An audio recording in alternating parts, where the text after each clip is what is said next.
Time is precious, and so are our pets. So time with our pets is extra precious. That's why we started Dutch. Dutch provides 24/7 access to licensed vets with unlimited virtual visits and follow-ups for up to 5 pets. You can message a vet at any time and schedule a video visit the same day. Our vets can even prescribe medication for many ailments, and shipping is always free. With Dutch, you'll get more time with your pets and year-round peace of mind when it comes to their vet care.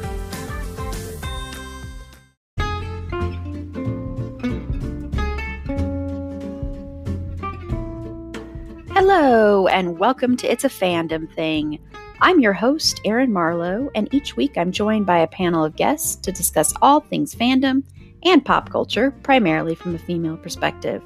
You'll find everything from fanfic to cosplay to Schitt's Creek to Supernatural and everything in between. So put on your favorite piece of fandom merch, set aside that fanfic that you're writing about your OTP, and sit back and enjoy this week's episode.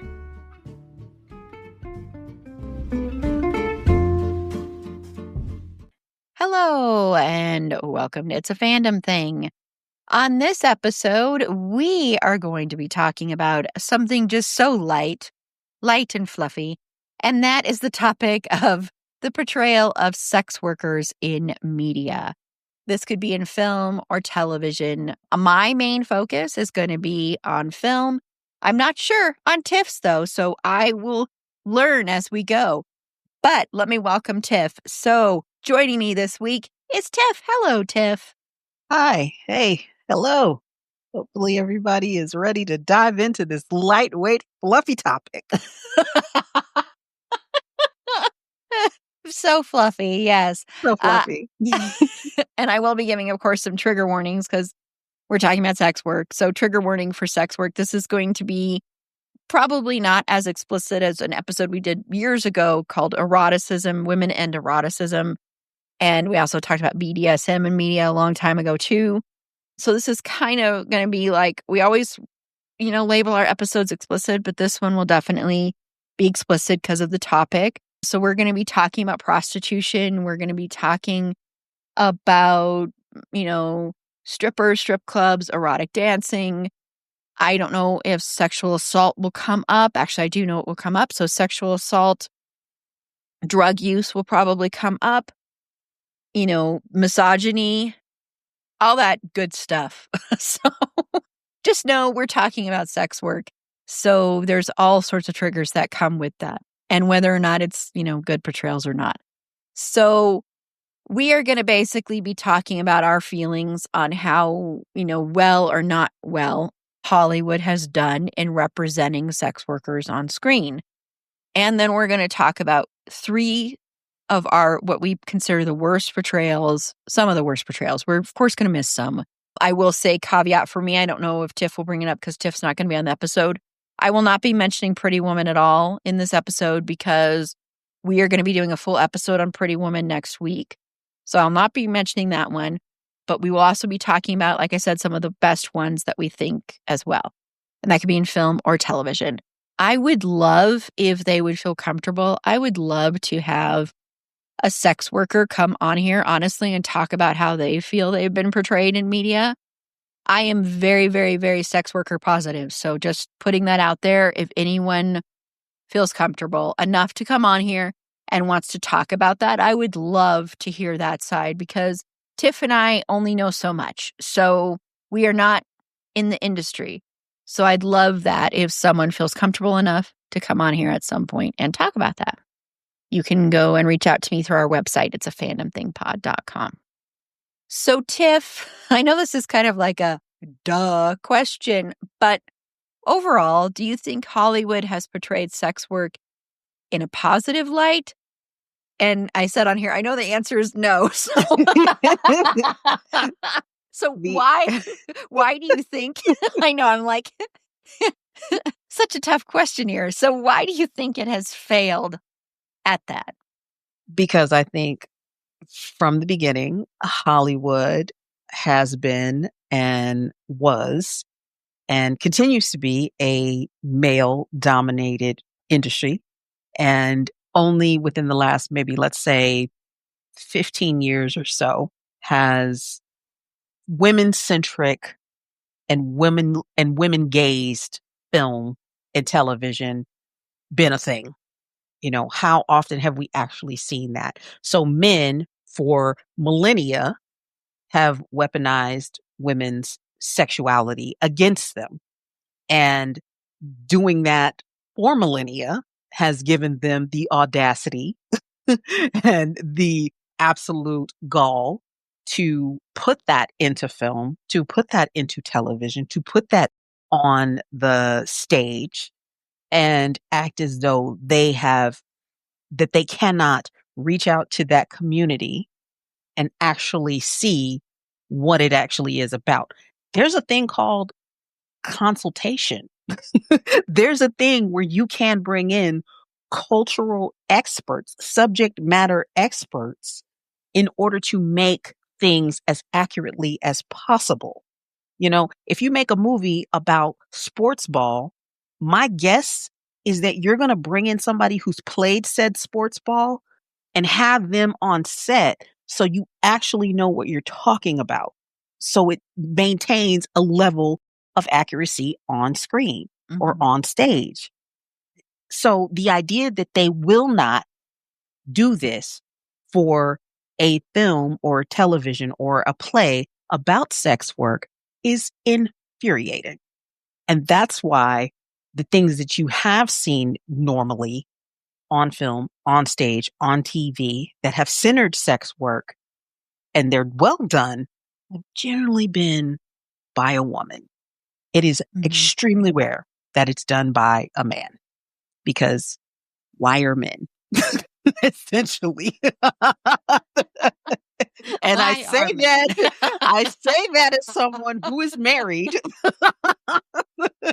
to a man. Why are men? But why are men? Okay. The title of my biography. My autobiography. Exactly. Why are men? A woman's subtitle, a woman's testimony on just why. Just why. Because it's true. And hey, I want to say I love men. I know some amazing men. So don't come at us with not all men. If it doesn't apply, let it fly. Exactly. Sorry, this is totally off topic. Have you seen that TikTok trend that's going around where it's like where it's showing white people doing the most mundane things, and it's got the audio saying crackers go into the conveyor belt. I haven't seen that. I'm gonna have to look it up. It's so funny. Oh my god, it's hilarious. I'll have to watch that. Yeah. Anyway, I'll have to look it up. It's totally off topic, but that just reminded me of it. I do want to say, and we'll talk about this later on in the episode, I do think portrayals of sex workers are improving somewhat. I will say there's been some recent films that have been actually really positive. But the reason I think Hollywood has done so poorly at this is the reason we as a society do so poorly with anything having to do with sex is we are such a puritanical society. No matter what we say, we are so puritanical. And we can show as much violence as possible, but sex in a positive light is not something that is celebrated in this country, really. And I think people view sex workers as like not human, frankly. I think they view them as disposable because society views them as disposable. So Hollywood is reflecting society in this respect. That's why so many serial killers go after sex workers, because they know that, sadly, law enforcement and the world as a whole won't care as much about that. The other reason I think portrayals of sex workers has been so poor in the past and like show negative stereotypes, like that they're always drug addicts, or that none of them actually enjoy the work, or they are bad parents, or, they have no friends. These are some tropes that you will see. And I think a lot of that is because it's supposed to be like a cautionary tale. Like, you don't want to get involved in this or be this because you have to be missing something to do this. You have to be desperate to do this. You have to be like the lowest of the lows to do this kind of work. And also, frankly, we were talking about men, but frankly, a lot of women have very, very, very bad outlooks on sex work as well. And I will say this again, I've said it before. If your feminism does not include sex workers, then you are not a feminist. You just point blank. Just the same as if it doesn't include trans women. You are not a feminist. So I think that's another part of it too, is that the reason that I think it's been, more acceptable to some degree to not always portray sex workers in a positive light is because of the fact that women also don't view sex workers in a positive light. They view sex workers as harming women. Now, I am not saying at all that everyone in sex work is enjoying what they're doing, that everyone in sex work has gotten in it, fully of their own accord, that there aren't drug addicts doing it, that there aren't people that have been molested in the past, that there aren't, sexual assaults that go on, that there aren't sleazy ass people that go. When I talk about one of these movies, I will talk about my experience of seeing one of these movies in the theater and how icky it was. So there are definitely gross people involved. I'm not saying that at all. I just think that sometimes people miss the fact that there are human beings involved in this. And so they're not looking at the human component, because there are people that are sitting at a desk, behind a desk, working in an office that are drug addicts. There are people sitting at a desk that are neglecting their children. That happens in every industry out there. So it's not just sex work. It's not inherent to sex work. And I have always felt passionate about this for as long as I can remember. I've talked very openly about the fact that I've been to a lot of strip clubs, mainly women. That's mainly what I've been to, but I just enjoy it. Also, these women are incredible athletes. That's another thing, is when you watch these women, it's amazing. I remember talking to a dancer once afterwards, and she went to this diner afterwards with us and was talking. She's like, all these men are watching me and they think I'm just getting off on this or I'm enjoying it. Little do they know, I am just getting one of the best workouts of my life and getting paid a lot of money to do it. So, because sometimes they can make good money. Sometimes they don't, but sometimes they can make good money. So I just think it's just a matter of not respecting people. It's not thinking that they're human beings. And it's a problem with a lot of portrayals of a lot of things in Hollywood.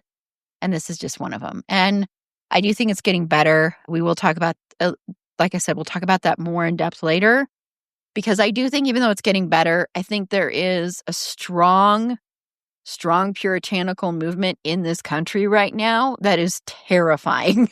And I'm talking about from younger generations. So it's scaring me because I worry we're going to take like 100,000 steps back. And I'm not just talking about the administration, which is part of the problem, of course. I'm talking about the younger generation. They view sex in media in a very different way. And sex in media, honestly, if you don't know this, has actually gone down.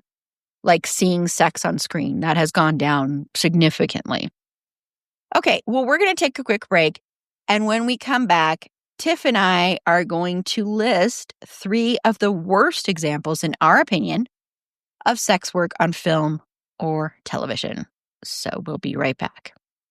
Okay, Tiff, so we're going to do again back and forth like we've done when we were talking about favorite character intros and favorite character deaths. So, Tiff, what is the first one for you of what you consider a bad portrayal of sex work in film or television? Okay, so this is actually from television. And as soon as you gave me the outline on this, I was like, wow, I had forgotten it and it popped into my head right away. Season 7 of Desperate Housewives, Susan Delfino, played by Terry Hatcher. Her husband, Mike, has lost his business. I believe he was like a handyman, construction contractor. That's the word I was looking for. He's a contractor, but he's lost the majority of his business and he plans on moving to Alaska in order to get a lot of money and come back, like in the off season. I don't remember if he was going to work like on a crab boat or if it was going to be like working on the Alaskan pipeline. I'm not sure. I want to say it was like this very vague kind of, oh, I'm going to Alaska to make money and then I'll be back. But what ends up happening, Susan has a very, very desperate situation. Boom. Boom. I'll be here all week. 5 years. So she finds herself in a precarious situation. She has to move out of her home, which it was her house. Mike had moved into her house, but because of the money situation, she has to move out of the house and move into, gasp, an apartment. Oh my gosh, an apartment. So she meets, so the person that owns the apartment, her name is Maxine. And Maxine had a husband, an ex, who actually left her high and dry, no money, no alimony or anything like that. And she started a website called vavavabroom.com. And what this is, I'm sorry, that name. a bunch of women filming themselves as cam girls, but cleaning their houses and apartments in their underwear or in lingerie, essentially. There's no, it's nothing graphic or anything like that. It's no nudity, no actual, sexual things on camera. They're literally just cleaning their homes in their lingerie. And she's making good money from it. Susan is. But the shame that she feels over it it's almost, and Terry Hatcher's a really good actress, and it comes across in waves when she first tries to do it. And she keeps it a secret from her friends, from everybody in her life, including Mike. And when he finds out that's what she's doing, of course, he has the typical male response and he blows up at her about it. And it just makes her feel even worse. It's like, well, dude, you know what? You went off to Alaska, or you were trying to go to Alaska, and this was the way I saw fit to get me over the hump with these financial straits that we found ourselves in. And I did not like the way she was ashamed of it, because I'm like, okay, your landlady gave you the means and the opportunity. It was a job. You weren't doing something that you felt uncomfortable with. You were completely covered. And all you're doing is vacuuming. So, you were going to do it anyway, right? And now you're going to make money doing it. But I felt like the way they portrayed her being ashamed of it, I did not care for it, because you can see at first she's not totally on board with it, because I don't think that she thinks it's going to actually work. Like she's going to make any money from it. So from just a fiscal standpoint, I think that's where okay, this is not really going to work. But then when the money starts coming in, then she's like, okay, wait a minute, this is working. And then he comes back and it's like, oh, I'm ashamed. I'm so ashamed of what I did. This was so wrong. That's why, that's why it's one of my worst. That's why it's on my list for being one of the worst, because I don't feel like she should have been ashamed at all. Okay, so this first one, and I want to preface, these that I'm talking about are not necessarily movies or shows that I dislike. It's just, I think they play into stereotypes, or they don't always do that well for some of these. And I say that because this first one has become like a cult classic film, and that's Showgirls from 1995. And this was the movie that basically was supposed to be this huge change in Elizabeth Berkley's career, where she was going to be portraying a very adult character who's going off to Las Vegas. She's a dancer. She's actually a horrible person. Nomi is not a good person. Nobody really in this movie pretty much is good. And she goes out to become a dancer and auditions, in Vegas, because Vegas shows up a lot in these kind of movies, of course, because it's Vegas. And, she meets with Crystal Connors, who is played by Gina Gershon. And they have that trope that goes on with women where it's like they're both kind of obsessed with each other. And there's this sexual undercurrent there and all this stuff that goes on. But really, it's like this competition and everything. And the reason I put this on here is because I think the fact that so many of these people are portrayed as just awful, hideous women and men, hideous men, lots of hideous men in this movie. And the fact that it's kind of this sleazy scuzzbucket movie that is made just for titillation, that is the main reason this movie was made. There's an infamous sex scene in this movie between Nomi and Zach, played by Kyle MacLachlan, where it's called like, it's the kind of a fish scene is the way it's called because they're in a pool, swimming pool, having sex. And Nomi is she's moving around a lot like a fish is the way it looks, the way she's flopping around. And there's something about that it's done as a form of titillation and not realism, and it's not done at all from a female gaze. No part of this movie is supposed to appeal to women. And granted, I know a lot of women like this movie. I know this has become a cult classic. This movie was fun. I will admit, when I saw this movie, part of the joy of seeing this movie was the fact that I could go watch it. It was rated NC-17 and you had to, you were carded when you went in there. So it was like that stupid thing when you're younger and you're like, oh, this is kind of cool. But I will say it was kind of seedy seeing this because I remember going with my friend and there were a lot of men by themselves in this movie theater. And there was one man in there, I'm not making this up, in there in a trench coat by himself sitting in the back of the theater. And it was like, man, I don't know about this. This is this is not fun.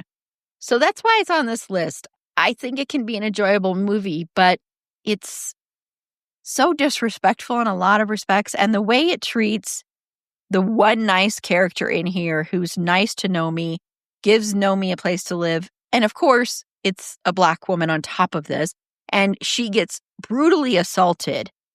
And of course, that happens to the nicest person in this movie. And it's like, that also to me is very troubling because it's like, I'm not saying they should have had anyone get sexually assaulted, but that's who you choose, of course. And then, of course, Nomi is supposed to do this whole thing where heroically she goes and, tracks the guy down, threatens him, all that kind of stuff. But still, you had that happen to the one nice person. And then you also had it happen to a Black woman, which this stuff is a racist trope that's been happening forever. And also to have it happen in a movie that deals with sex work, I think made it doubly icky, doubly, triply, quadruply icky. So that is why it's the number one. It's the first one, not number one, but it's the first one for me. Yeah. So I know some of you may be screaming at me right now, but I don't care. I understand it's fun. I understand that. I understand the dog chow conversation. I understand. I know this is also part of like queer studies as this film as well. I get it. It just also feels a little exploitative to me.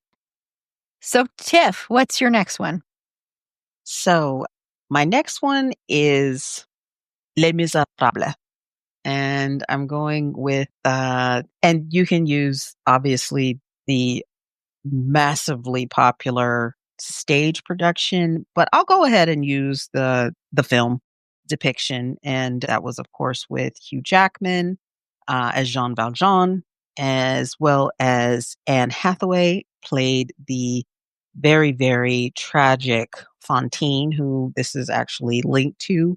And the movie came out in 2012. It also had the very, very horrible portrayal of Russell Crowe, which is really bad. I don't know what favors were called in for for him to play the constable, Inspector Javert. But yeah, that was a bad casting choice. Sorry about that. But let's get into Fantine. So Fantine is a lovely woman and she's working in a factory, very respectable. She does have a daughter who was born out of wedlock because the person that the gentleman, well, I say that in air quotes, who she had a relationship with left her high and dry and she had no idea where he was. But she's doing what she needs to be done. She's making a respectable wage. Her daughter is living with a family, well, with a couple. And she sends all of her money to her daughter that is not being utilized for her daughter's well-being and upkeep. The innkeepers are putting it back into their own pockets. And the innkeepers, interestingly enough, are played by Helena Bonham Carter and Sacha Baron Cohen. And Fontaine is accused of having this out of wedlock child, also commonly known as a BASTARD. And she is fired also because she would not have a sexual relationship with the manager of the actual factory. She's kicked out. She's down and out in the streets. Now, here's where it comes into play why I think it's one of the worst portrayals. So she is automatically begging on the streets. She sells her hair.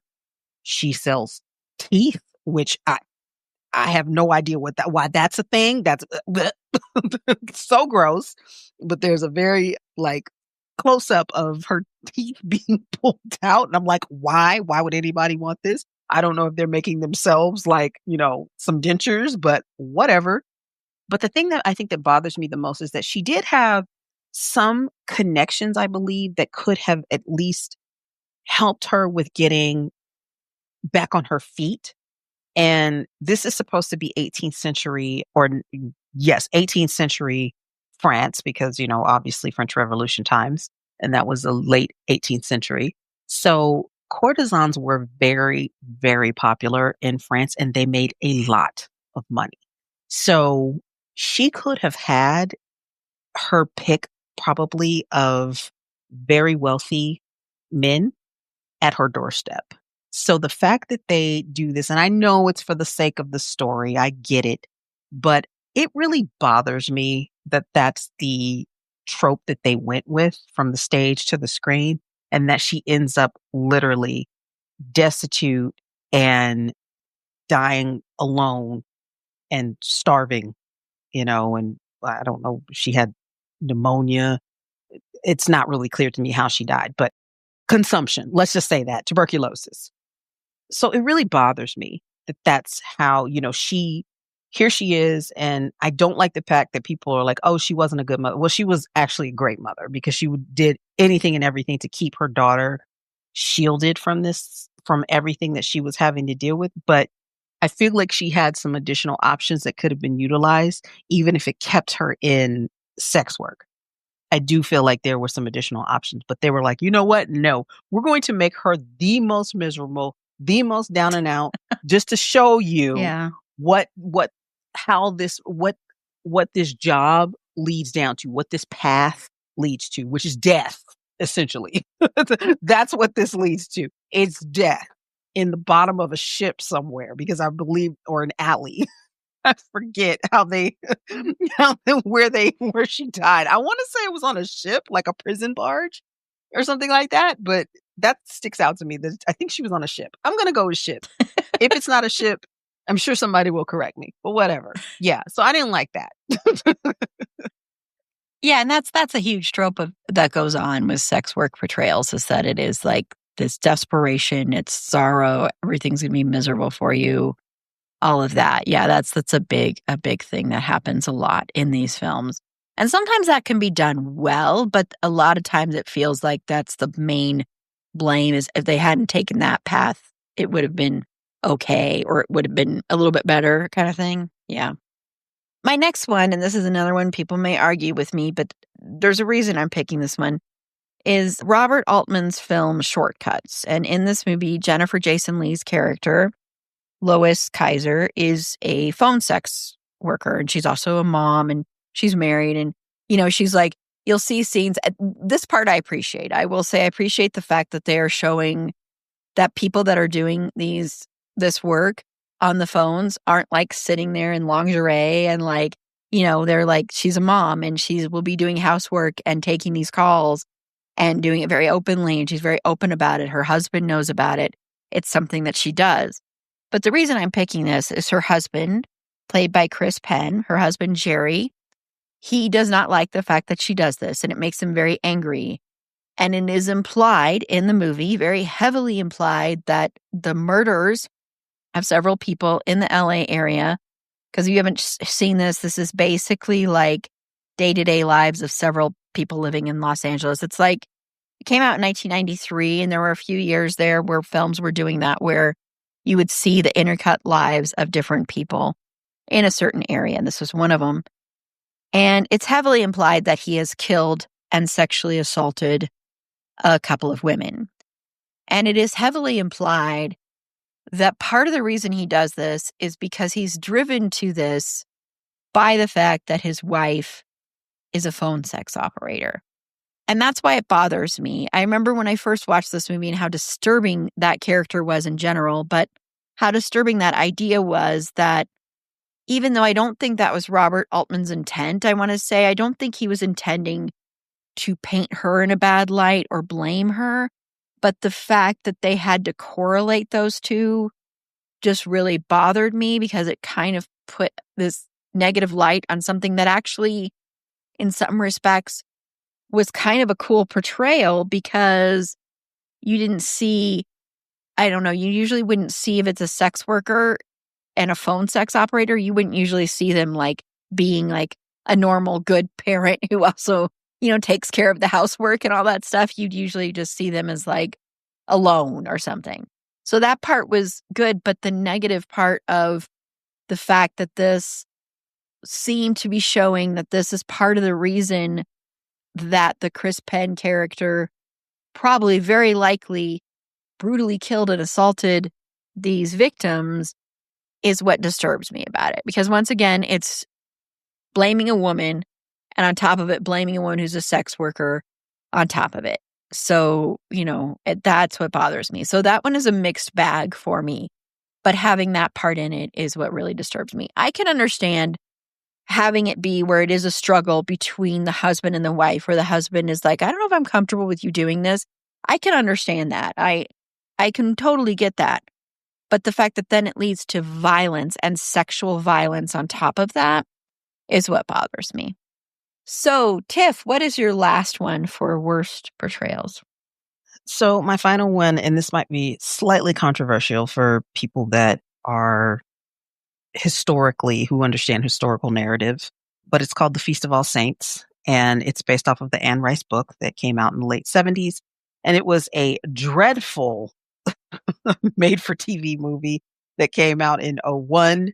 I read the book, which is why I was very, very interested in how the film tackled the themes of the book, and it was awful. But I will say it's about the gens de couleur libre, which it just means in French, the free people of color.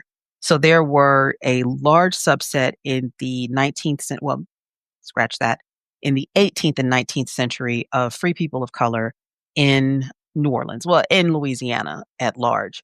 And these people generally had, the woman was either, they were called Creole, and the woman was generally at least biracial, or she had a grandparent that was Black and was either able to pass, air quotes, which just means she was able to pass for white, or she was so light skinned that it was clear cut that she had a white father, which it was always a white father. Anyway, so these wealthy white enslavers would set their mistresses, and they were very much mistresses, up in homes in the city. So they would have their plantations out in the country. They would come into the city at regular intervals to see their mistresses. And they had children, multiple children with these women. The children would be free because the mothers were free. And now this is in actual times, the boys would be sent to Paris to be educated, and they would either keep them in Europe, so they could learn, not only be educated in the French style. So they would either stay overseas, or if they came back, they would live up north. They would live in New York, or they would live in Ohio, and they would decide, generally speaking, they would marry other free women. The girls would always be sent up north to be educated. So they would send them to Ohio, they would send them to Delaware, they would send them to New York or Connecticut to be educated. And the expectation was, if they were able to pass as white, that they would marry white people. white men. But if they were not able to, they would marry Black men, or they would stay unmarried, whichever, was the preference, because not everybody got married. In this instance, in this movie, Cecile St. Marie, who is the matriarch, played by Gloria Rubin of ER fame, has 2 children, Marcel Saint Marie, played by Robert Richard, and Marie St. Marie, which is the silliest name ever, played by Nicole Lynn. Now, Marcel is not able to pass. He is, he's tan skin. He's very much, you can tell he's a person of color. Marie is actually able to, but Marcel is promised to go overseas to Paris. Instead, his white father, who had died, his now the person that's in charge of his father's estate is his cousin, and he apprentices him, instead of going against his father's wishes, he apprentices him to an undertaker in the city instead of sending him to Paris.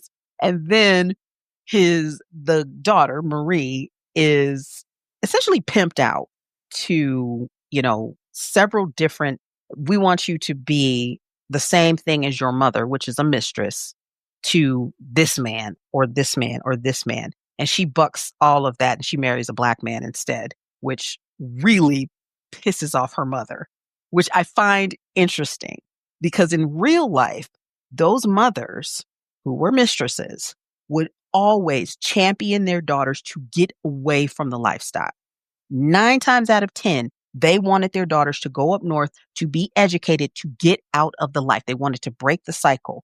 They did not want them to end up in the same situation that they were in. But this woman, Cecile, is like, no, stay. Entertain these white men. Please get another cottage so we can live together. And that's where I think the disconnect happens. So it's a horrible portrayal because it's historically inaccurate. It's a horrible portrayal because they show that, Cecile really loves her daughter Marie. And no, she doesn't. This is about control, and it's about Cecile's comfort. It's not about Marie's comfort. And in this instance, I think it's trying to give that trope of, mistresses, and she's a sex worker, essentially, that they don't care about their children. That this is not somebody, she's only thinking about her own comfort. When that wasn't the case historically. So shame on you, Feast of All Saints movie. For shame. Yeah. A really terrible movie too. Like, it is so badly written and so badly acted. I don't know how Anne Rice attached her name to this because she was a writer on this film. So I have no idea how she attached her name to this. It's terrible. I haven't seen that one, but I've heard that. So you're not missing anything.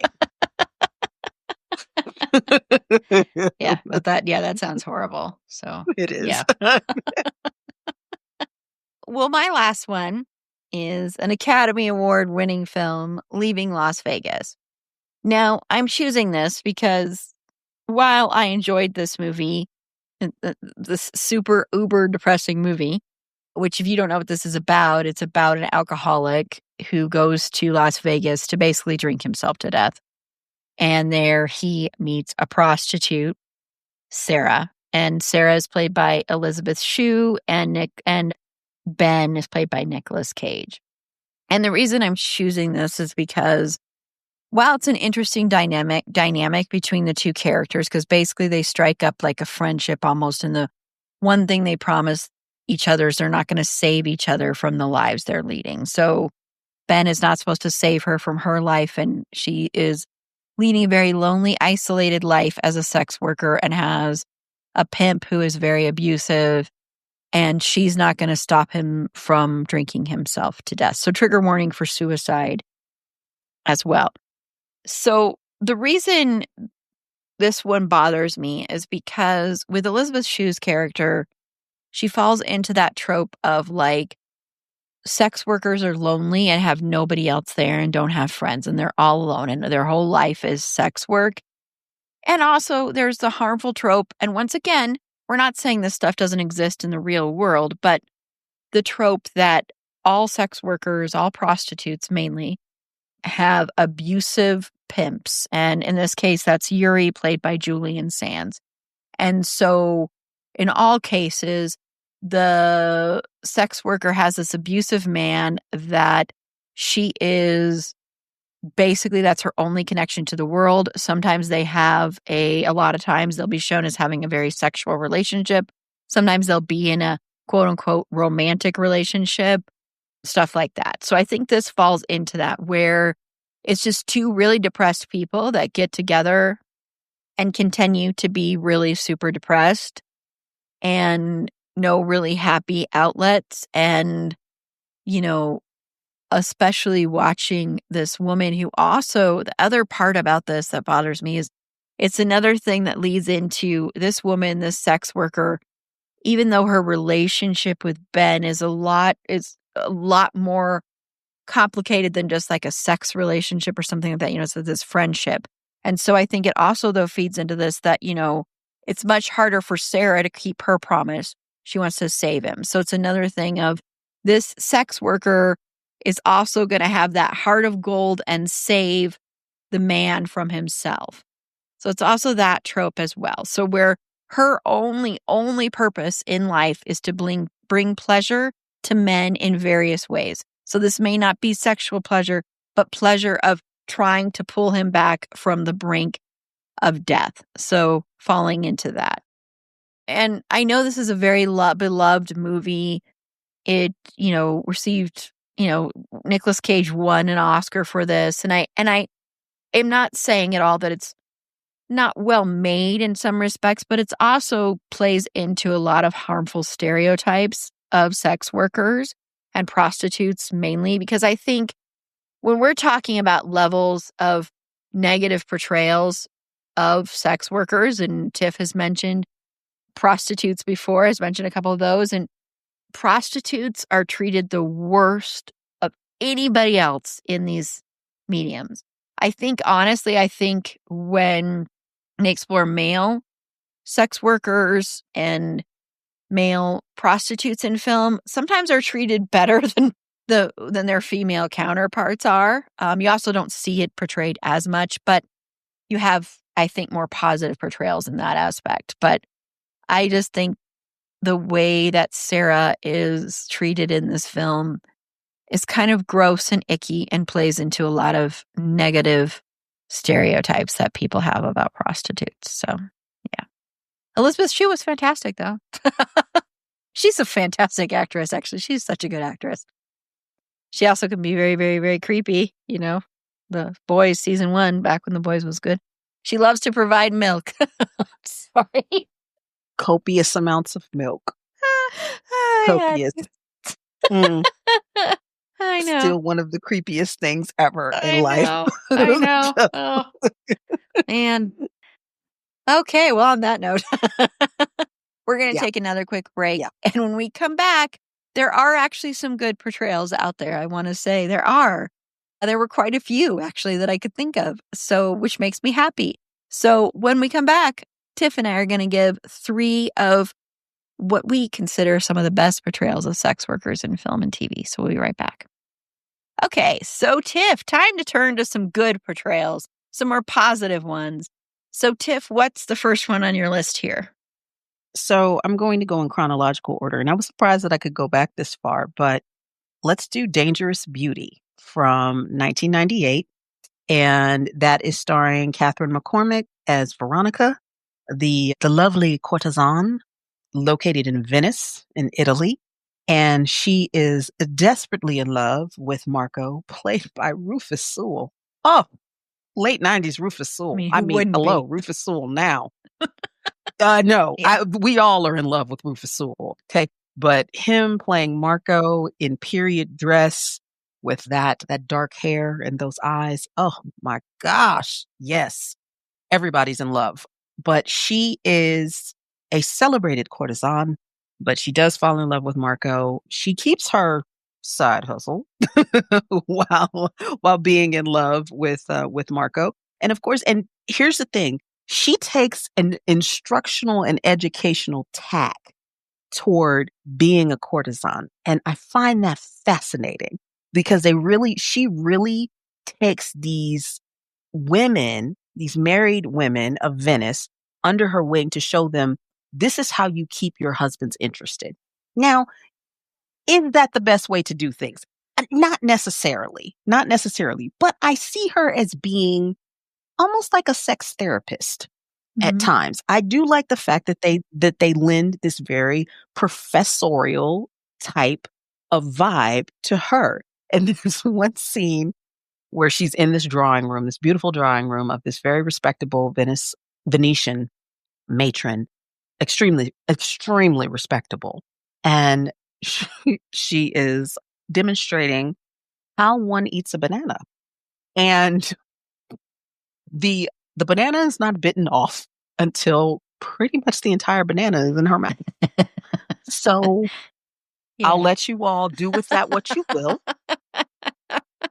And, the Venetian matrons are, a scandalo, but then she's like, ladies, let's keep it real. Let's keep it practical. Let's keep it real. You want to keep your husbands at home and you want to keep them entertained. This is what you need to do. And you can see some of the younger matrons in the background. They're almost taking notes. They're like, let me write this down. But I like the fact that they don't show her being, she's not down and out. She lives a very comfortable lifestyle. She always has the most, she's dressed in the Parisian couture à la mode.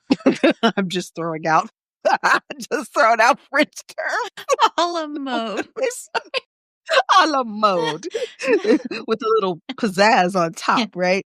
So she lives a very comfortable lifestyle. And while she may not be well liked, she is well respected. And I like that they put that they do put some respect on her name. And she is not shown as being disrespected, at least not to her face.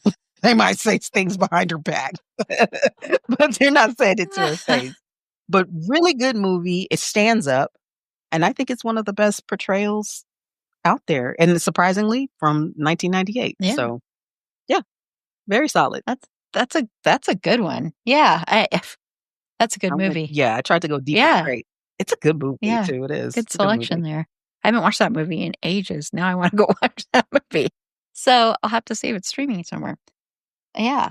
So my first one is a fun one, like a ton of fun. And it goes into that thing that Tiff was mentioning earlier, that you have consultants on films. Why not have someone who's done this in the past in the film? And that is the sequel to the first Magic Mike XXL. This movie knows what it's doing. It's just there to have fun. Unlike the first one, which I enjoyed, but the first one was very self-serious, a little bit too much. It's Steven Soderbergh, and I love Steven Soderbergh, but sometimes he can be a little bit too self-serious. And that was kind of what happened with the first one. This one is not that way at all. This is just there to have fun, to watch these gorgeous, amazing men dancing. Of course, my favorite is Matt Bomer because I adore that man. But if you don't know, Channing Tatum used to be an erotic dancer. Channing Tatum got to start doing that. And Channing Tatum helped create these movies. I think that's why these movies work. And I want to say, going to see these movies in the theater was an experience. I did not see the last Magic Mike one, but going to see the first one and then the second one, it was like women got dressed up. I am not kidding. Got dressed up to go see this movie. Women were allowed this freedom that we don't, I think, get very often, where we're allowed to be like horny, frankly, to put it frank. That's what it was. It's this allowing to ogle men, but also respect them, but do it in this way that has been done to us forever, but still respecting them, doing it in a respectful way. I'm not saying, and I think that what you saw on the big screen is what translated so well into the Las Vegas show that I've seen twice now, of this embracing of sexuality, but doing it in a consensual way, and embracing sex work and embracing exotic dancing in a way where you find the joy in it and the fun, the humor, the laughter, the lightness, the absurdity, all of that. And I think the movie captures that so well. The sequel is so much fun. It's just so ridiculous and it knows, but it's having fun and it is not treating these men like pieces of trash or even pieces of meat. I mean, yes, we are staring at them, men, women, everybody staring at them and how amazing they are. And there's, of course, the scene, and we talked about this when we talked about women and eroticism years ago. And Sasha was mentioning this, that when Joe, what's his last name? Maggiano. Thank you. He goes into the gas station and he does the dance at the gas station. And it is, what is he on? He's on like the soda case. Yes. And the women watching him, it's just this amazing thing of women getting to experience this, of where he is bringing joy to her, but he's having fun at the same time. That's another reason these are so good, is yes, the dancers are having just as much fun as the women and the men watching them. And that makes a difference. And that's why I think seeing Magic Mike live in Las Vegas is such an experience, because that one is also all about consent and everything. And, the last time I went, I was very lucky and had VIP. I was very lucky. I got a lap dance, and I also got dragged on stage, and not dragged because they asked if I wanted to go up there. I very willingly went up there. It was I very willingly did. You willingly run up there is the question. Grabbed his ass because he said I could grab his ass. So it was very consensual. And then I met some of the dancers afterwards and got pictures. And it was just this very empowering moment as a woman, because the dancers treated you like you were just like, I don't know. That was amazing to be treated like, oh, hi, happy birthday. Oh, yeah. Just wonderfully, like treated like you're a beautiful, sensual person. Mm-hmm. And, also to be able to enjoy this thing and treat them like human beings. And so I think that the movie captures that, the fun of it.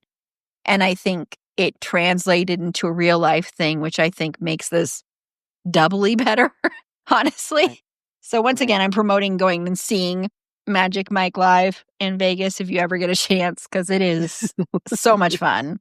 And if you can go VIP, I highly recommend it, because if you go the VIP with food, you get a meal at a really good restaurant. Oh, nice. And then you get 2 free drinks, and then you get percentage off. And then you, of course, like I said, you get the meet and greet afterwards. And there's a bigger chance that you'll be asked to go on stage. So definitely, especially if you have something that says birthday girl all over you, then it's birthday girl, bride to be. Exactly. In my younger days, yes, I was the bride to be, and I was put on stage at a different show in my younger days. There are possibly photos of this, not online, because this is free cell phone footage. But I know my friend has some tucked away somewhere. Well, good for you, though. Good for you. I always say, I think bachelorette parties should be just as, like, for lack of a better word, hedonist as male ones. I'm not saying like sleeping around or anything like that. I'm just saying I think they should also involve that, where instead of just being there and like, like doing some like tea or something, unless that's what you want to do. Yeah, if that's what you're about, that's fine. Yeah, if you want to do like a spa day or something like that, absolutely, no problem. But, we were in our mid-20s, and geographically, Vegas was where it was at, because it's easy for us to get. It's a 3.5-hour drive. So that's what we did. That's what our pocketbooks said we could afford. So that's where we went. Off to Vegas we go. I love that. I love that. Can I say that? Okay, great choice, because I had Magic Mike XXL on my list as well. And can I say, I love the portrayal that Jada Pinkett Smith gives in that movie. Yes, that too. Yes, absolutely love her portrayal. My favorite part of that is when they're at the big, Kings of whatever, or the stripperama Myrtle Beach. I forgot what it was called. But when they're at that, and of course the final is Mike and the late, or Channing and the late great Twitch, Stephen Boss. Yeah. Yeah, I know. Oh, that one still hurts. When she's like, you know what? I'm not even going to say anything. And she just sets the mic down. She just sets the mic down and she just lets them do their thing. Because, of course, those are the two that people have come to see. And, their dancing it's on another level. Their dancing is, Twitch's dancing was just, the level of intricacy that he was able to put into his movement was just amazing. But I love her in that moment because she was just like, no. A literal mic drop, but softly. Yeah. Great. It's a great ending to that movie. Just a really great ending to that movie. So yes, I had that on my list too. Yeah, I agree. And yeah, Twitch was amazing. I had been a fan of his since the So You Think You Can Dance days. That's when I used to watch, because I fell off that show, stopped watching it, not because anything of the show, I just stopped watching it. But I watched it when he was on, and he was one of my favorite dancers that had ever been on that show. Season 3. That was the golden year. Yeah. Oh, yeah. I love watching dancers, though, in general. It's such an amazing feat of athleticism. But really is. Really is. Okay, so what's your second one? So second one is actually a television, streaming. And it ran from 2017 to 2019, and that was Harlots on Netflix. And if you don't know what Harlots is about, and you do need to go watch it, the third season falls off from the first and second season, which was really, really good. The third season just went kind of but whatever. But it's still really good overall. But it stars Samantha Morton as Margaret Wells, Jessica Brown Findlay, Charlotte Wells. And if that name sounds familiar, Jessica Brown Findlay played the youngest girl in Downton Abbey, who, spoiler alert, died in childbirth. Eloise Smythe as Lucy Wells, Leslie Manville as Lydia Quigley. And I'm going to mention Kate Fleetwood as Nancy Birch because there's a specific reason that I'm mentioning her. And this is about 18th century London and all of the dirt and the grime that comes along with it. And that includes women who run brothels. And Margaret she runs what I would consider a lower level style brothel, but she's getting by. She has I don't want to call it a stable because that sounds like horses, but she has a lineup. There you go. She has a lineup of women and she has a steady flow of clientele. So she has a pretty comfortable, I would consider them to be lower middle class lifestyle. And that includes her two daughters, Charlotte and Lucy. Now, Charlotte is a famed beauty and she kind of does her own thing. She's got a very elite clientele. They are more upper class men. And she, generally speaking, is not taking clients in her mother's home, which is on, like I said, the lower middle class side of things. She's usually in she's in hotels and she's in rented spaces that are much more of a higher class. Lucy, who is Margaret's younger daughter. Okay, I had a major problem with this because, spoiler alert, she's probably about 17 or 18 and she is a virgin and her mother auctions off her virginity. Yeah, Erin's face is like, yikes. Yikes on bikes, right? Yeah. Yikes and yikes, because she was not ready for that. She did not want to. She wanted to be, she had other interests outside of those things. She did not want to be a part of that lifestyle. That point blank period, she did not want to do that. And her mother pushed her into it. She said, look, you're going to use your beauty to increase our family's fortune. This is what's going to happen. And she auctioned it off. And that's what happened. That was that on that. Yikes and yikes. On the flip side, Lydia Quigley, played by Leslie Manville. And Leslie Manville plays her with this manic, over the top energy. She is you can tell She is a very crass woman trying to be upper class. She's got this beautiful, beautiful home furnished in the most decadent fashions. She wears these beautiful gowns. She has servants. This woman is on top of things and she runs a brothel. And her girls are pristine. There's no hint of disease or, venereal disease. Mhm. But you can tell, like, underneath that layer of sophistication, she is still rough and tumble. You can tell she's from those streets. and she's and she's ruthless when she needs to be. So I love that. I love that display because when it comes down to it, Margaret and Lydia are two of the same. They are literally two of the same. They are ruthless. They are willing to do whatever it takes to get ahead, whether it's Margaret auctioning off her daughter's virginity or whether it's Lydia taking clients from other brothel owners or, snatching girls from other brothel owners to be a part of her harem of people. But I want to mention Kate Fleetwood as Nancy because I think it's important. So she is, I think, what I would probably consider to be non-binary. I'm racking my brain to think if she uses the word she. And I'm probably, yes, her pronouns are she because I don't think that the writers were even trying to think about that, like at that time frame, because they Mhm. probably didn't really have a context for it. But she dresses in a masculine fashion at all times. Like she wears a hat like a man. She, not like a very feminine hat. She wears breeches. She does not wear dresses, or gowns or anything like that. She wears breeches, she wears boots, and she wears like an actual waistcoat and a coat on top of that. So she's dressed in a very male fashion. And she is more of a dominatrix than anything else. She's a sex worker, obviously, but she does not have sex. She's a dominatrix. She's using riding crops.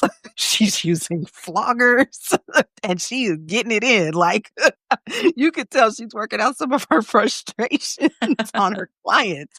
But I found that very interesting because how often do you see that portrayed? I don't think you do, especially in the context of 18th century London. I don't think that would be something that's in there. So I'm including Harlots because I think it's a pretty solid portrayal of people. Yes, there's some very cringeworthy things, and Margaret Wells is at the top of the list with her daughter Lucy. But I think overall, seeing women own property, which is something that did not happen at that time. They could not inherit property from their fathers.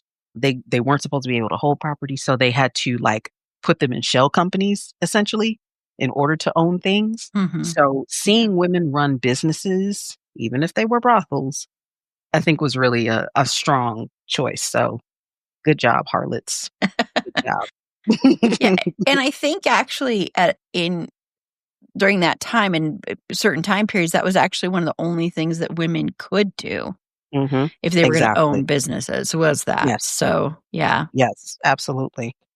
I'm gonna have to check that out, even with the yikes.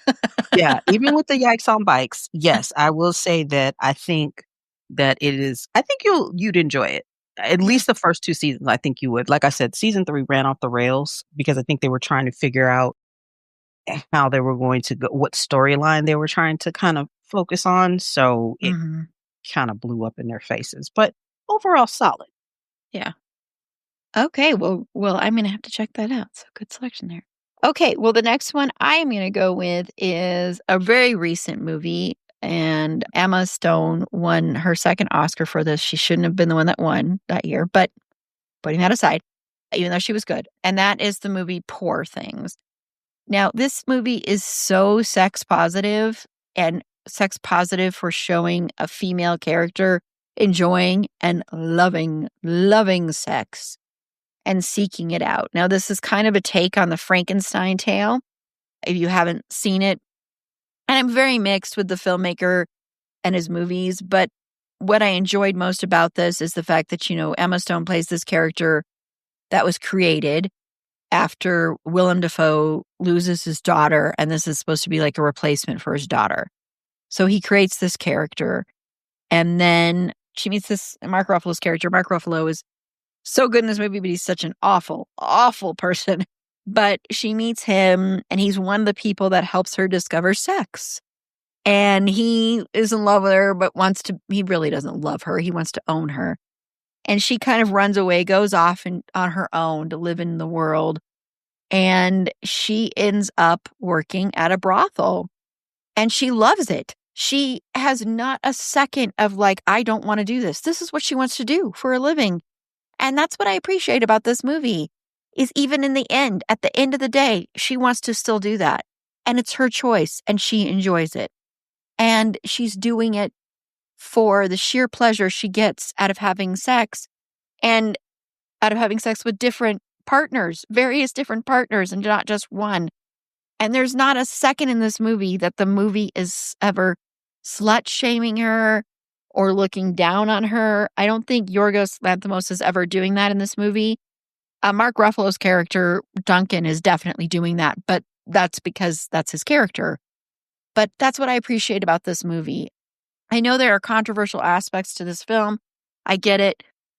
She also explores her sexuality in various aspects too, but this movie is celebrating sex from the female perspective, and you don't get that a lot, and celebrating the enjoyment and women enjoying sex, and not just men getting off, but women getting off.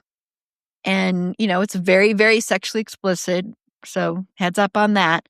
But I just really enjoyed that aspect of this film, the sex positive aspect of it, because that's such a rarity. And especially if it's going to involve someone who chooses to be a sex worker and enjoys it and never once regrets doing it. Like, there's not even a moment in this movie where she's like, that was a stupid choice of mine. That was why it made my list. I'll have to check that out. I didn't watch that. I love Mark Ruffalo. Oh, love him. Me too. He's one of the good people in Hollywood too. Yes. Always has been. So yeah, I love him too. He's playing an absolute scumbucket, but that's the power of his acting. Exactly. But he's doing such a good job. He's doing such a great job. I think he's having fun doing it, honestly. Good. And Willem Dafoe is great as always. I love Willem Dafoe. And Willem Dafoe is another one of those that he's like such an unassuming person. I don't know, he's just very much great too. Yeah. It seems like he would just be like on the street, he's like, I'm popping in for like, a smoothie or something like that. Just Exactly. Yes, exactly. Yeah. Yeah. Okay. So what is your last one for the positive? So my final was a movie that I am so surprised that I ended up loving as much as I did. And that was Hustlers from 2019. Lorraine Scafaria. And this is directed by Lorraine Scafaria. And it's based off of a New York Times article that ran, I think, back in like 2015 about a group of exotic dancers who scammed some men out of a boatload of money. And so to fund their lifestyle. And it stars Jennifer Lopez as Ramona, who is like the top of the pops at this pretty upscale, I'd say an upscale kind of club. Mm-hmm. And Constance Wu is the new girl on the block, Dorothy. Keke Palmer is Mercedes, and Lily Reinhart is Annabelle. Those are the four like main girls that are who end up doing the scamming. And the amount of that's number one, is that I think it's a subversion of the trope of down and out exotic dancers. And this is why they turn to a life of crime and a life of poverty. Now, I will say that Constance is on the struggle bus. She has a child. Her grandmother isn't necessarily able to work or not work a lot. So she does struggle financially, which is one of the reasons why she gets in to the exotic dancing. And it's funny though, she's not really doing any dancing. She's more so walking around the club holding her purse. And I'm like, girl, yeah, maybe you should have taken some lessons before you got there, because what is going on? So because Jennifer Lopez is like the queen bee of all of this, Ramona. Now, she was probably that was 6 years ago. So it filmed in 2018. So how old was Jennifer Lopez? Late 40s when this was made, probably. That sounds about right. But she's like 50. I don't know. Yeah, I think she's probably something like 54 that. or something like that. Okay, so let's say she was in her late 40s. Let me tell you what this girl is doing in this movie. Now, I don't like Jennifer Lopez. She's not my favorite as a person or as an actor, although I think she's done some cute stuff. I like her in this role, not only because I feel like she really embraced the material, but when I say she embraced the material, this girl was upside down on that pole, like doing the most. The athleticism that she showcased in this, do you understand what your core has to be in order to do these things? If you don't know what I'm talking about, at least like pull up clips of Hustlers on YouTube so you can see the routines that she was doing, because they are incredible. Like incredible. Her body is beyond this. And we all know, okay, oh, she's got a big butt. She's got a big butt. You know, I'm talking about like top to bottom. Like she is looking really, really great in this. Yeah. I don't know if it's all natural, but even if it's not, chef's kiss. But she's amazing with the athleticism in this. All the girls are. I like the fact that they show, some body positivity. They had Lizzo in a cameo role. She's not covered up. She is showcasing her shape. Let's see, Cardi B is in there. Like, so they're dropping these little people here and there. Usher makes the cameo as well. And walking through the club. I'm like, okay, that was random. But the fact that they come up with this, and the scheme isn't like necessarily really sophisticated, but it works because they are like committed to it. And each of them are committed to their role with it. And it's not to like, oh, we're going to invest it. We're going to do, it's like, no, we just want to make our lives a little happier. We want to go buy this Louis. We want to go buy these Zanatti boots. And because it sparks joy, right?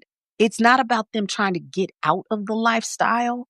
It's about them just doing things that make them happy. And I like that about it. I really like it about it. At the end, of course, they're found out and there's some repercussions that go along with it. But somehow, some way, Dorothy turns state's evidence, I guess, and she ends up like super respectable. She's got on a little little sweater twin set, and she's giving this interview to Julia Stiles, and it's like the New York Times interview that this was all based off of. But we also see Ramona, who had stayed at the club for a little bit longer, and she sees herself being pushed out, being edged out for these younger Russian girls. And so somewhere along the lines, after she got in trouble with the law, she ends up like working like kind of a basic accounts payable job, very just like 9 to 5 or 8 to 5, 9 to 6, just, chilling. And she has no animosity toward Dorothy. I think that's the kind of the best thing. She's like, I'm proud of you. She said, I'm really, really proud of you. She's like, I'm happy that you were my friend. And the guilt that Dorothy feels is just actually like that, because they show people with a range of emotions. And usually you don't see that with a lot of sex workers. You don't see them with that range of emotion, from happiness and sadness. They give you happy, they give you sad most of the time. But this is giving you just they're multifaceted characters. And I love this movie. I think this movie's great. I've watched it multiple times. And like I said, it surprised the heck out of me that I actually liked it as much as I did. But it's really good.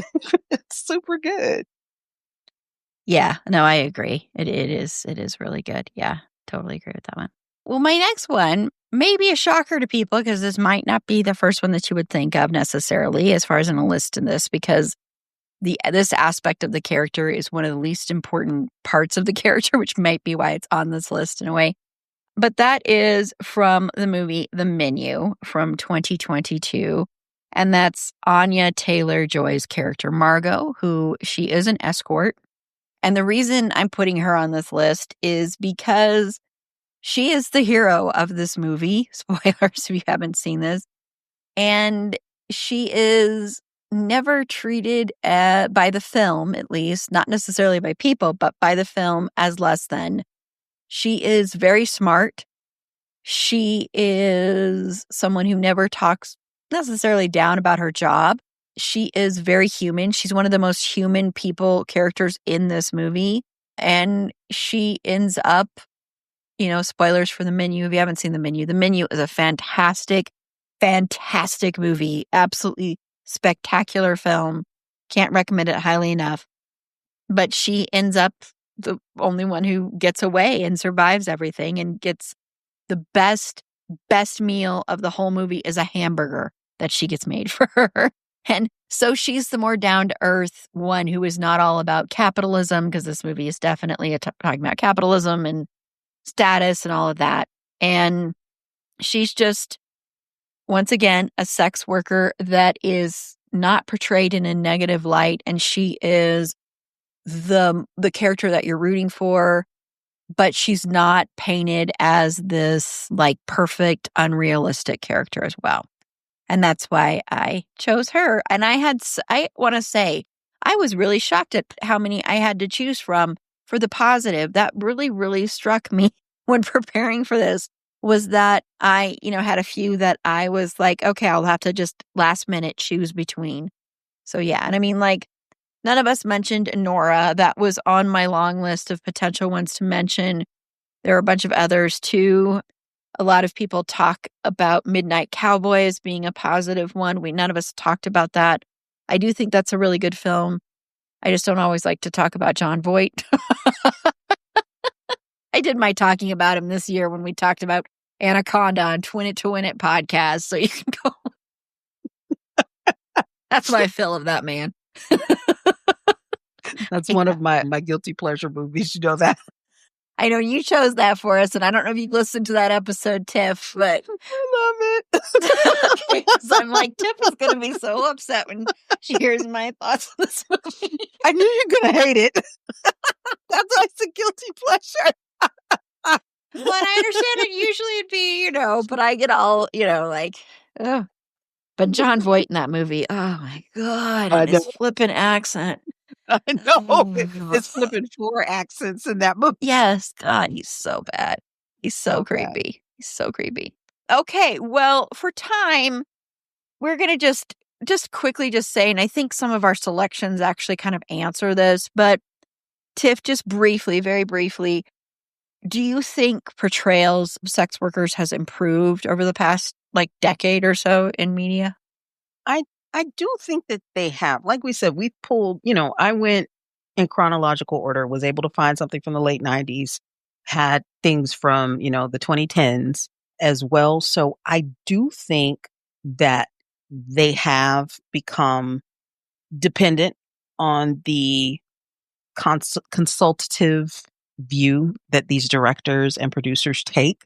I do think that it's gotten slightly better. I would like to see that trajectory continue, because we've seen when things move forward 3 steps, a lot of times they slide back 2, because we're seeing that, like you mentioned, with that, this very puritanical, like late teens, early 20s subset of whatever that generation is called. I don't know what they're called.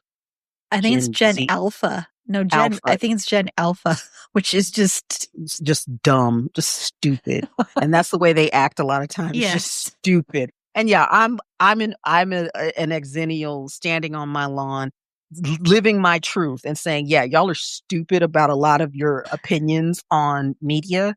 And I hope that doesn't happen with this. I really hope that doesn't happen. I hope we keep seeing a positivity standpoint from these portrayals. But I think, like we talked about, that you have to have the proper consultations with people before you make these films and this television. You have got to have people in your back pocket that you can say, I need help with this.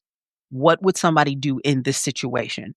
What would be the first thing that you could think about? Because you're not going to know. You're not going to know because you haven't lived it. You haven't been there, done that. This is not your lane, buddy. So you have got to grab somebody who's driven that lane or is driving that lane in order to complete your screenplay, in order to complete, whatever that book that you're looking to write. So just make sure that you are getting the people in place to help you, to be your helpmeet with these things, because they're out there and they want to be portrayed in a positive light. So let's make it happen. Yes. Yes, I totally agree. Yeah, because let's just start treating people as human beings, and I think it has definitely gotten better. But like Tiff said, I do worry it's going to slide back, because I think we've seen, some really recent ones, like Poor Things was mentioned, Anora, which I know people are mixed on now, but I think Anora overall is a very positive one. Sean Baker has actually made a couple of films that are considered positive in this. The independent film Tangerine is another one, which is about trans sex workers. And I think, part of it is a lot of independent filmmakers, which is usually the case, are kind of in the forefront of changing the way that sex work is portrayed and stuff. But I still think there are other miles to go, where it becomes something where, it's accepted by the majority of audiences as well. I think that's another hurdle. And I do worry with this new generation, and with, of course, our administration, I worry it's going to be a big backpedal, because, a lot of this is under attack now. And I see them going after watching this in media, portraying it in media. I think you'll see fandom spaces getting attacked and stuff. So while I think it's gotten better, I do think we're at a risk of everything sliding backwards. So this is another thing we have to keep an eye on. But yes, have consultants in the room, have people that have done this. That's who you need to talk to if you're going to accurately portray something, and not just one person. Try to have a mixture of people. I think that would help too, because not everybody's experience is going to be the same. And once again, remember, if your feminism does not include sex workers, it's not feminism. So I'm going to end on that. Well, no, I'm not going to end on that, because we're going to do 6 Degrees of Finn Whitrock. So, Tiff, which one of yours did you use to connect Mr. Finn Whitrock to? You're going to be disappointed with me, because I forgot to do it this week. Whoa. I know. I'm so sorry. I was thinking about it as soon as she was like, and, oh no, we're going to wrap. Oh no. Look at Erin's face. Oh no. Wow. I've disappointed her. Okay, go first. I'm going to do this real quick. Okay, because I can give you a big hint of one you could use. Just go real slow. Okay, mine's not slow, but I will try and go real slow. Okay, I'll try and drag it out here. Okay. So I chose Magic Mike XXL because I could use Matt Bomer, who we love on this show. So does my podcast brain twin, Jen. Shout out to Jen from my streaming bubble. Jen also loves Matt Bomer. We've done a couple episodes on items covering Matt Bomer that feature Matt Bomer. I'm trying to stretch this out for Tiff, because basically Matt Bomer is 1 degree from Finn. So I'm trying to stretch this out. But we've covered The Sinner.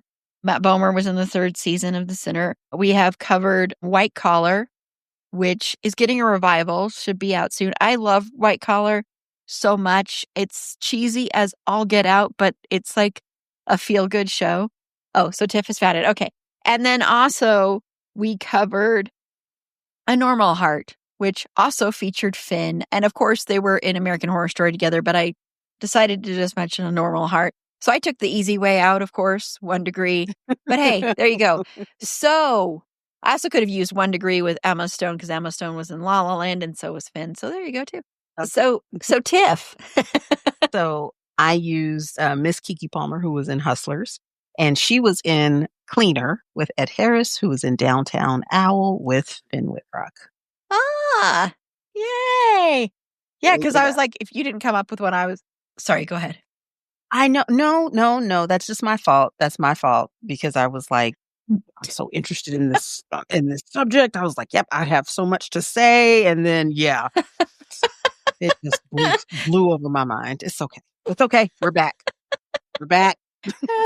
It's fine. I was going to say you could have also used Jennifer Lopez, who, of course, was in movies with Ben Affleck, but also was on and off, married off, but, all that stuff with Ben Affleck. And Ben Affleck, of course, was in the snail propaganda movie, Deep Water with Finn.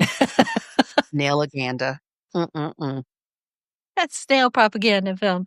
Well, thank you so much, Tiff, for joining me for this episode. I had a lot of fun talking about this. I really did. So thank you. Thank you. So, Tiff, tell everybody where they can find you.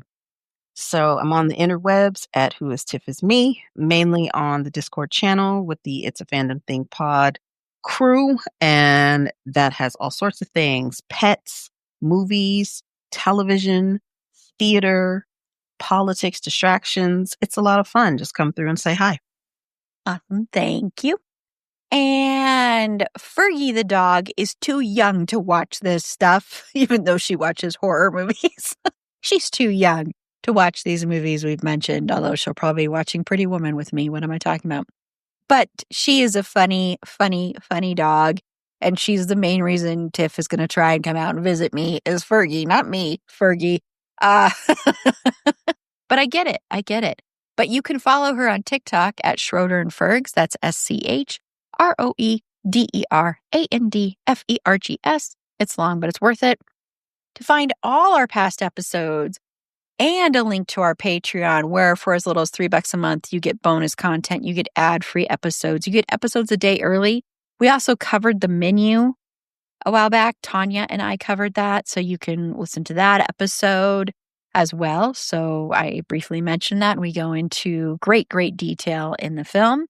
So click on the Support Us tab on our website. It's a fandomthingpod.com, or you can click the link in our show notes and become a Patreon supporter today, where you'll get lots of bonus content, occasionally win prizes, all the good stuff. And next week, Meg and Carla will be here, the boobs. I haven't called them that in forever, but I'm calling them that now. But they will be joining me to discuss the movie that turned Julia Roberts into a star, Pretty Woman. So until next time, remember, it's a fandom thing. Black Lives Matter, stop Asian hate, and free Palestine.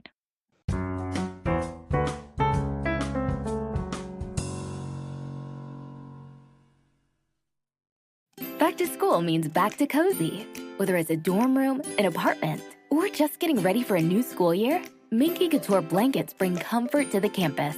They're soft, stylish, and perfect for studying, relaxing, or late-night movie marathons. Make this year the coziest yet. Shop Minky Couture and discover why everyone loves their Minky. Visit minkycouture.com today.